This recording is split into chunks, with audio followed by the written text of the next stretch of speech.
Hola a todos y a todas las que nos ven y escuchan desde toda Latinoamérica. Mi nombre es Tania Jovanovic y como todos los jueves a las 17 horas, hora Chile, en este programa llamado Liderando la Transformación, conversamos junto a nuestros invitados e invitadas temas como ética y otros temas relevantes en inteligencia artificial, liderazgo femenino y equidad de género, transformación digital, objetivos de desarrollo sostenible, los ODS de la ONU, y emprendimientos transformadores. Y hoy, en nuestro programa número 22 ya, vamos a conversar más allá de la revolución industrial, la revolución cognitiva, con Daniel Fernández. Para quienes no conocen a Daniel, Daniel es ingeniero civil de la Universidad de Chile. Ha sido CEO de diversas compañías en industrias de ingeniería, oil and gas, transporte urbano, puertos, logística minera, medios de comunicación, energía, además de colaborar con diversos gobiernos de Chile en políticas públicas. Daniel tiene una especialización en Spiral Dynamics, evolución cultural, del National Value Center en California.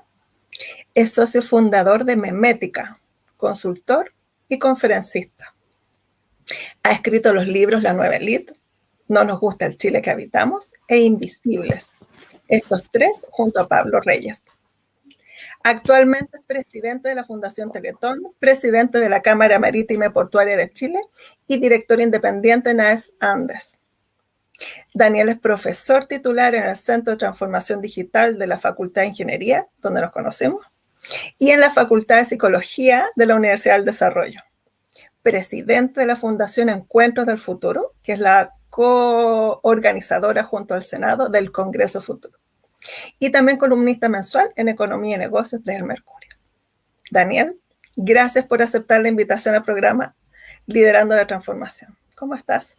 Hola Tania, ¿qué tal? Buenas tardes a todos. Les mando un saludo.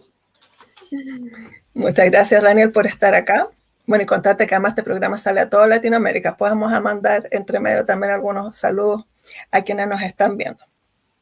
Bueno, entrando de lleno en materia, mira, este es un tema al que le he dado harta vuelta y que para mí es un hecho que no estamos en una revolución industrial cualquiera, por lo menos así lo veo yo.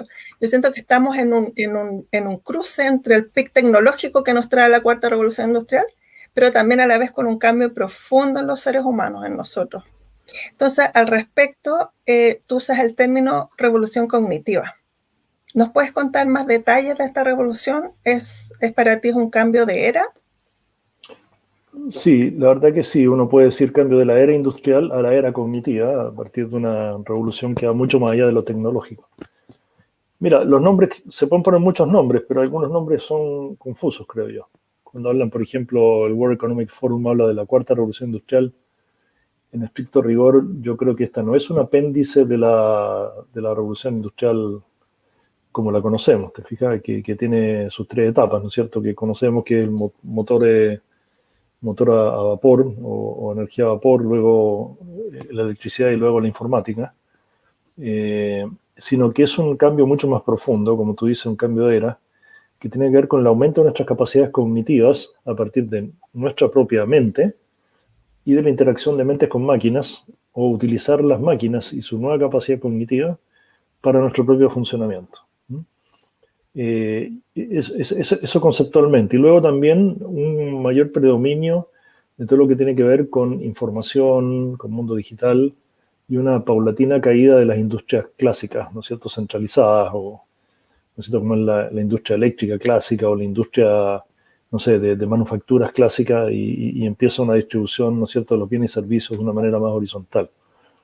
Creo que son cambios profundísimos y que, como tú dices bien, tiene que ver con nuestra forma de ser humanos, mucho más allá que las máquinas que nos apoyan.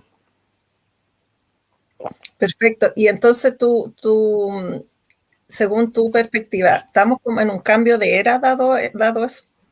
Claro, estamos pasando de la era industrial a la era cognitiva, y en todos los cambios de era, mira, pongamos un ejemplo más gráfico. Cuando cambia la era feudal a la era industrial, ¿no es cierto?, de la lógica más de la agricultura, ¿no es cierto?, y de control de los territorios, y el hombre y el animal como fuerza, a la máquina como fuerza y como potencia, y por lo tanto escala mucho la potencia, la capacidad de mover cosas, de movilizarse, en el mundo, ahí hay un cambio profundísimo, te fijas, de la era agrícola a la era industrial o de las máquinas. Y en esos procesos de cambio se producen fricciones. No todo cambia al mismo tiempo, no todos cambian de la misma manera, y por lo tanto hay momentos muy friccionados, ¿sí? En que muchos sacan ventaja y muchos sufren. Como han sacado ventaja las tecnológicas y han sufrido compañías más tradicionales en este cambio que estamos viendo. Entonces, como estamos en pleno proceso de transición, estamos un poco confundidos, porque ambos sistemas coexisten como olas traslapadas, ¿no es cierto? No como un escalón que se corta en toda la humanidad al mismo tiempo y de la misma manera. Todavía tenemos sociedades agrícolas en el mundo y estamos terminando la era industrial, ¿te fijas? Entonces, eso genera fricción, genera confusión y genera disrupciones. Siempre estos procesos de transición son disruptivos. ¿Ya? La máquina a vapor se inventa un día para otro, digo, es un proceso de 10 años, no de cientos de años. ¿Te fijas? Y aquí también, los cambios grandes tecnológicos son de los últimos 20 años, sino no mucho más. Entonces, estamos viviendo ese proceso y estamos aprendiendo a vivir con él. ¿Y cómo en nuestro día a día, cómo lo ves tú mayormente reflejado? Bueno, a ver, por ejemplo, los humanos hoy día tenemos la capacidad de comunicarnos entre prácticamente todos en forma simultánea y dando nuestra ubicación. Eso nunca ninguna especie en la historia de este planeta lo había conseguido, ni siquiera los humanos. Nosotros estamos ya acostumbrados, ¿no es cierto?, a este sistema de información y de comunicación. Pero es bien heavy, para decirlo en términos... Eso no lo hacen ni los orangutanes, ni los leopardos, ni ningún otro animal. O sea, nosotros somos capaces de hacer eso y, como dice Yuval Harari, nuestra gran ventaja competitiva como especie es nuestra capacidad de organizarnos en grupos enormes. Los chimpancés, que son los que están más cerca nuestro, digamos, como especie, no se pueden organizar en grupos de más de 20, 40 individuos. El resto no tienen capacidad de organización. Los antiguos humanos tampoco. Hoy día vamos todos, nos sentamos en un estadio de 70.000 personas, digo, bueno, cuando la pandemia pase. Y si no, estamos conectados a través de este mecanismo. Y si no, tenemos un aparato que nos conecta con el resto del mundo. Ese es un salto enorme. Y eso tiene que ver con nuestra vida diaria. Y lo segundo tiene que ver con todo lo que es alimentación, sistema de alimentación, cambios genéticos, transgénicos. Todo lo que es investigación de bioingeniería está en nuestras vidas, aunque no nos demos cuenta todos los días en cómo nos alimentamos. Y yendo un poco más allá, aunque no está en nuestro día a día todavía, somos la primera especie que es capaz de alterar el ritmo de Darwin. Antes los procesos evolutivos eran procesos de selección natural, hoy día están siendo procesos de selección artificial. Es decir, los humanos estamos siendo capaces de cambiar nuestra propia genética, la genética de animales y de plantas, y por lo tanto tenemos el control de la evolución. Eso es también una cosa muy, muy grande. Y el tercer elemento que nos distingue en estos días y que también tiene que ver con nuestra convivencia diaria es nuestra capacidad de control sobre el medio ambiente y las otras especies. Nosotros podemos controlar perfectamente nuestro planeta. No sé si controlar completamente, pero sí podemos infligirle daño o evitar infligirle daño. Y también podemos controlar a las otras especies al punto que las exterminamos muchas veces. Y es en esa interacción con otras especies que también surgen estas disrupciones biológicas como esta pandemia. Entonces yo diría que hay como esos tres elementos: la capacidad de estar conectado y ubicado en forma permanente, la capacidad de modificar genéticamente a nosotros mismos en nuestro entorno y la capacidad de influir sobre el clima o el cambio climático o nuestro hábitat en conjunto con el de otras especies. Eso nos marca hoy día como unos humanos diferentes y son fenómenos que estamos aprendiendo a manejar.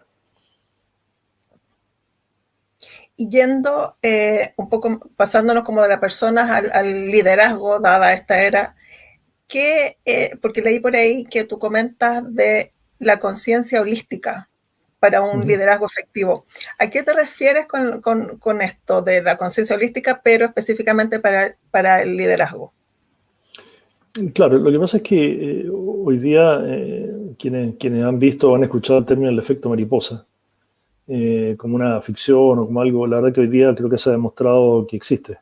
Nosotros en nuestro libro con Pablo Reyes, que tú mencionaste antes, Invisible, lo terminamos de escribir como en mayo del año pasado y tuvimos que agregarle un capítulo que se llama Efecto Murciélago, que es como un bonus track que tiene que ver con el coronavirus. Y bueno, eso muestra que es un fenómeno holístico, pero si en algo ha fallado la humanidad, es que justamente no hemos sido capaces de coordinarnos a nivel global para controlar este virus. Es decir, no ha costado mucho. Tal vez últimamente, el tema de las vacunas, sí, pero este es un fenómeno holístico que han enfrentado los gobiernos en forma segmentada y en forma desagregada. Entonces, nosotros, conciencia holística significa que hoy sí tenemos que entender que el efecto mariposa existe, que no podemos actuar solos como sociedades, que hay una interacción muy, muy profunda y que tenemos que hacer un ajuste de los sistemas políticos. Porque, ¿cómo vas a hacer tú? ¿Cómo vas a resolver tú una pandemia en Chile si no se resuelve en Bolivia? Para ser bien, bien directo, o en Perú, con la interacción que tenemos. Entonces, eso es un buen ejemplo de que no... Y eso implica una gobernanza global, no una gobernanza local, como tenemos hoy día, sino una gobernanza global. Y esa es una cosa. Y lo segundo es el cambio climático también, o sea, el comprender que estos son fenómenos planetarios, incluso cósmicos, y que lo que hagamos uno tiene efectos también sobre otro, y que tenemos entonces que trabajar con mucho más colaboración para dar cuenta de esa nueva complejidad. Totalmente. Y pasando como del tema global, pero ahora con un foco más local. Bueno, ya tocaste un poco. Cuéntanos sobre el último libro, justamente este libro que lanzaron con Pablo Reyes, del libro Invisible. ¿Cuáles son las propuestas que exponen para el Chile que debiéramos tener? Mira, déjame ir un pasito más atrás, que es de diagnóstico, para poder explicar claro, un libro es muy largo y se demora uno mucho en escribirlo, entonces es difícil sintetizar, pero nosotros lo que fundamentamos es que hay 3 promesas no cumplidas en la sociedad chilena. La primera es una democracia verdadera. Me refiero a las promesas hechas durante la transición o posterior a la transición entre todas las corrientes políticas.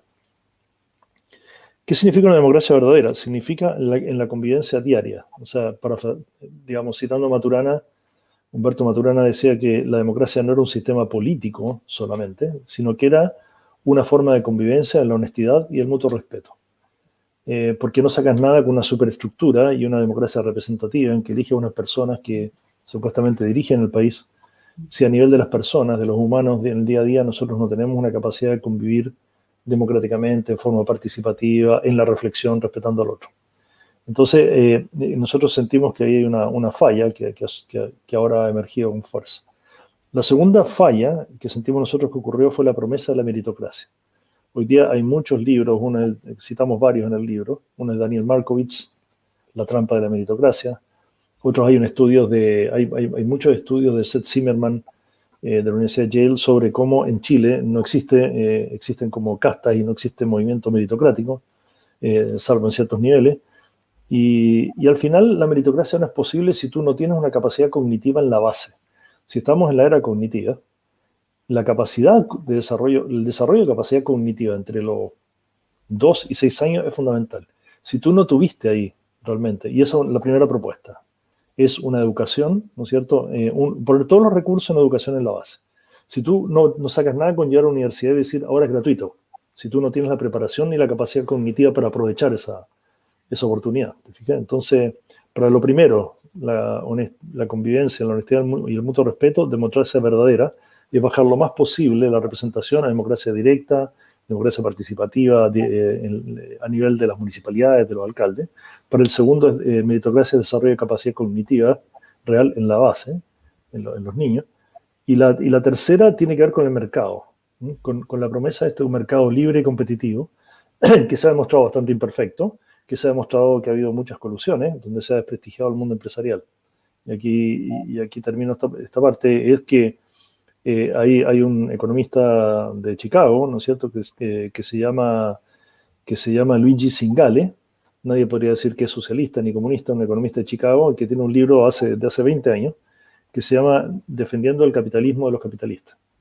Y lo que él dice es que el problema no es tanto el capitalismo, sino cómo los capitalistas aprovechan a veces oportunidades más allá de la competencia, o ventajas de lobby, o colusiones, para hacer más riqueza, y que eso no es capitalismo competitivo. Y de hecho, cuando vino a Chile, al Congreso del Futuro, emplazó a los empresarios y le dijo: ustedes parecen más un club de golf que unos empresarios competitivos, porque van a un lugar y qué sé yo, y se ponen de acuerdo. Bueno, no todos, pero ha ocurrido. Entonces, el mercado es una promesa, el mercado abierto, transparente del emprendimiento también. Entonces, esas tres cosas tenemos que resolver, y creo que debiéramos avanzar ahí en la Constitución, en superar esas promesas no cumplidas.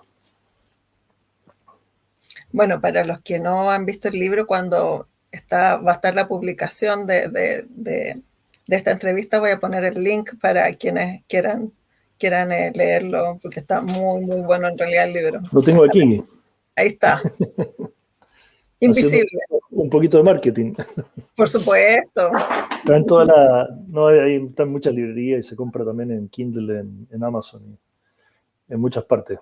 Es un libro bastante ágil. Los que leyeron La Nueva Élite no se lo pueden perder, porque en La Nueva Élite nosotros en el 2014 decimos que va a haber un conflicto social el 2020, y lo fundamentamos, y entonces esta es como la crónica de una muerte anunciada, digamos, en el sentido de lo que sucedió. Entonces, los que leyeron La Nueva Élite, y además es un libro más liviano. La Nueva Élite hay que reconocer que es un libro un poquito más acotudo en términos metodológicos, pero este es un libro más de relato, entonces se hace un poco más ágil. Buenísimo. Bueno, vamos a aprovechar de mandar saludos al público. Estamos saliendo por Hub Radio y nos ven y escuchan desde países como Perú, Chile, Bolivia, Argentina, Colombia, Guatemala, Panamá, Centroamérica, también desde Estados Unidos, España y Francia. Y para los que recién se conectan, les cuento que estamos conversando con Daniel Fernández, socio fundador de Memética y autor del libro Invisibles, entre otras cosas. Uh-huh. Daniel, desde el punto de vista que estábamos conversando, ¿cómo ves el futuro desde el punto de vista tuyo, de Daniel? ¿Tú dices mi futuro o estás hablando del futuro de la sociedad? El futuro de la Porque sociedad. Porque mis planes no los quiero contar, mis planes, pero mira, a ver, hay un concepto que está demasiado instalado hoy día, y que es muy conversado, que es la incertidumbre, la famosa incertidumbre. Entonces todos nos quejamos de que todo está muy incierto, los empresarios, que hay mucha incertidumbre, que no sabemos lo que va a pasar. Había un profesor que nosotros teníamos en la Universidad de Chile, y bueno, yo soy ingeniero civil, pero teníamos profesores de economía también, y me acuerdo un profesor que decía: mira, los únicos negocios ciertos son los monopolios no regulados, pero quedan pocos, ¿eh? Y eso fue hace 40 años. Entonces, la incertidumbre es intrínseca al negocio, a la actividad empresarial, es intrínseca a la vida. El punto es que nosotros, en la Revolución Industrial, volviendo al título de este programa, teníamos bastantes certezas. En la época monárquica la certeza la daban los reyes, las religiones. Luego vino la Revolución Industrial y la certeza la empezó a dar la ciencia. Y nosotros fuimos formados en ingeniería sobre la base de las certezas de la ciencia. Lo que dice la ciencia es lo que es verdadero. Y por lo tanto, y la ciencia también se expande luego al management y a otras habilidades, ¿no es cierto?, a otras formas de gestionar. Y bueno, claro, cuando empieza a venir la era cognitiva y empieza la revolución industrial a quedar atrás, empezamos a sentir que esas certezas ya no son las mismas o ya no existen, y empezamos a buscar otras certezas. Y ese es el error, porque el cambio de era es tan fuerte que no es un cambio de las certezas monárquicas a la certeza de la ciencia, es que no hay certezas. Y eso nos produce mucha ansiedad. Entonces yo diría que más que incertidumbre, hoy día lo que tenemos es miedo, es temor, porque nos sentimos sin nuestros paradigmas que de alguna manera nos contuvieron, pero que nos aferraron también a una forma de entender el mundo. Y tenemos que soltar esos paradigmas y tomar nuevos paradigmas mucho más abiertos, mucho más habilitantes. Entonces estamos sufriendo un poco ese proceso, y ese proceso hay que racionalizarlo, porque uno no puede vivir con una emoción negativa durante demasiado tiempo, como miedo, como temor, como estar imaginando cosas catastróficas. La forma de racionalizarlo moderna, que tienen las sociedades modernas y es la tendencia mundial, es la perspectiva. Es decir, intentar visualizar escenarios posibles de desarrollo para mi empresa, para mi vida, no sé, para la sociedad, porque ahí empiezas tú a ver cuáles son las variables de lo posible, ¿ya? No buscas certezas, sino que miras un espacio de lo posible, un poco más acotado, y luego intentas ver cuáles serían las estrategias más adecuadas para cada uno de esos escenarios prospectivos que tú has diseñado. Y a medida que el tiempo va avanzando, es probable que tengas que cambiar tu estrategia y cambiarte de escenario.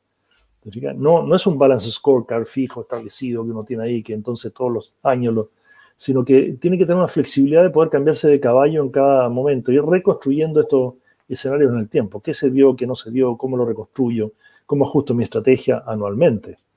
No puede haber horizontes de más de 1 a 3 años, te fijas en la estrategia. Entonces creo que eso es lo que tenemos que entender por el lado de la ¿cómo se llama? Del mundo empresarial, si tú quieres.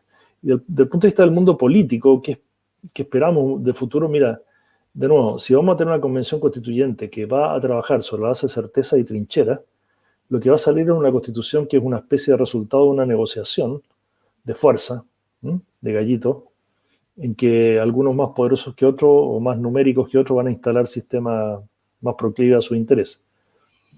Si la Convención Constituyente, en cambio, parte con una convivencia sana en la honestidad y el mutuo respeto, ¿no es cierto?, y se deja certeza en el camino, vamos a tener una Constitución que va a ser representativa de una forma de convivencia. Yo por lo menos concibo la Constitución como un relato de la forma en que queremos convivir, no una negociación de deberes y derechos como ha sido la tradición de la era industrial. Entonces, ahí tengo un temor, no una incertidumbre, un temor. Ahora, yo tengo que lidiar con ese temor y tengo que racionalizarlo, pero tengo ese temor. ¿Y cómo crees que debiera estar inserta la inteligencia artificial en nuestras vidas para que, hablando de temores, para que en realidad sea un beneficio y no sea una amenaza? Mira, yo he escuchado de gente, de personas más o menos ilustres, que tal vez no conocen tanto la inteligencia artificial, pero sí ilustres, digamos, que dicen, mira, esto lo arregla el mercado. Es decir, la inteligencia artificial va a prosperar por sí misma, no tenemos nada que hacer, es como una especie de escapismo fatalista, así como que esto va a ir por una vía que no se puede regular, y además que la gente va a ir tomando aquello que sea más útil, y entonces, que es una mirada que encuentro yo súper irresponsable. Y luego, por otro lado, está el extremo de la mirada distópica, que dice, los robots nos van a controlar, ya no sabemos de nuestra vida, los algoritmos nos manejan, y por lo tanto es otro escapismo, porque contra eso tampoco puedes tú intervenir. Yo creo que hay un imperdible, que es el libro de Max Tegmark, que se llama Life o Vida 3.0, está en español, está en Kindle, en que Max Tegmark hace un justísimo equilibrio entre ambas y demuestra cómo sí hay que intervenir. Y da ejemplos concretos sobre que a la inteligencia artificial hay que fijarle objetivos. Y que esos objetivos se los tenemos que fijar los humanos, porque si no, de una u otra manera, se lo va a fijar a sí misma. Entonces, creo que sí tenemos que actuar en esa dirección. El libro es muy bueno porque, como te digo, no es distópico, no es que los robots nos van a controlar y todo, ni tampoco da lo mismo, no es naif. ¿Me entiendes? Claro. Y pone un punto de equilibrio y además propone una organización, a propósito de conciencia holística, propone una organización a nivel mundial de científicos a quienes se les encargue, científicos de muchos países, de muchas corrientes, de muchas disciplinas, que se les encargue de alguna manera el establecimiento de objetivos globales para la inteligencia artificial. Pero ahí me preocupé, ¿por qué puro científico? Bueno, sí, científicos de todos los campos, digamos. Por supuesto que hay componentes éticas también, ¿no? Filósofos, ¿no es cierto? También, a lo mejor, mira, no me acuerdo, ¿eh? Capaz que tú tienes razón, y si uno mira, probablemente Tegmark dice, bueno, tal vez filósofos también, porque justamente tú lo mencionaste antes, hay componentes éticas aquí bien profundas, ¿no es cierto? Cuando tú construyes algoritmos de inteligencia artificial, tú tomas definiciones éticas. Hay varias series, hay una serie de Netflix reciente que habla de los sesgos, ¿no es cierto?, de la inteligencia artificial, y muestran cómo una chica mujer de raza negra tiene mucho menos posibilidades de llegar a un montón de distancia porque quienes programan son hombres blancos, digamos, por decirlo. Entonces, Y bueno, ¿y qué pasa con toda la información, los algoritmos de información, los sesgos políticos? Hay mucho paño que cortar ahí. Y hoy día eso está siendo controlado en alguna parte, por parte de los programadores, digamos. O sea, consciente o inconscientemente, pero son los programadores de Silicon Valley los que están definiendo los algoritmos y la forma de los objetivos de la inteligencia artificial en el día a día. Así es. ¿Y qué opinas del gran reinicio o gran reset que plantea el Foro Económico Mundial? Mira, a ver, creo que de nuevo es un poquito mecanicista. Es como apretemos un botón, ¿te fijas? Y este cambio no es un cambio mecanicista, un cambio de alta complejidad que tiene más que ver, como tú dijiste al principio, con nosotros mismos, con lo que pensamos, con cómo concebimos el mundo. Y el reinicio, el reset es como un cambio en la forma de hacer empresas, pero no veo yo ahí, cuando leo eso, no veo cómo es un cambio profundo en cómo somos. Me parece que falta o no le veo suficiente énfasis a esa vertiente o esa mirada, porque lo que va a resultar es un cambio efectivamente en cómo nosotros somos. Y estos nombres grandilocuentes de reinicio bueno, está bien, que tal vez sirvan para pensar diferente.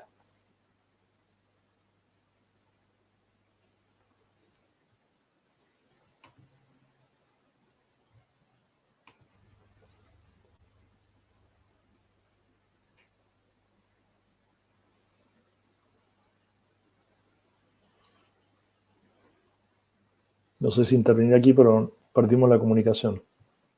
Yo por lo menos te veo congelada y no te escucho.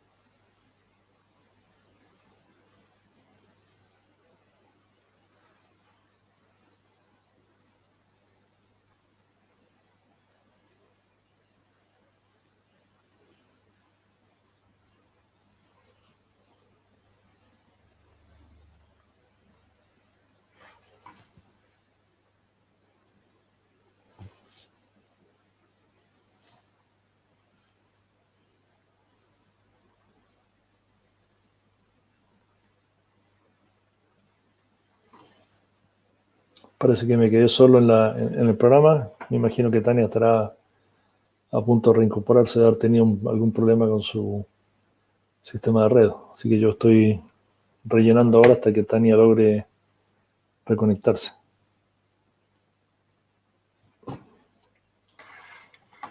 Ahí volví. Ahí viene. Ahí volviste. Yo traté de rellenar mientras te perdiste, pero no sabía muy bien de qué hablar. Muchas gracias, Daniel, por, bueno, cosas que pasan acá. Estaba yo tratando de buscar otra conexión, pero acá estamos y seguimos en vivo.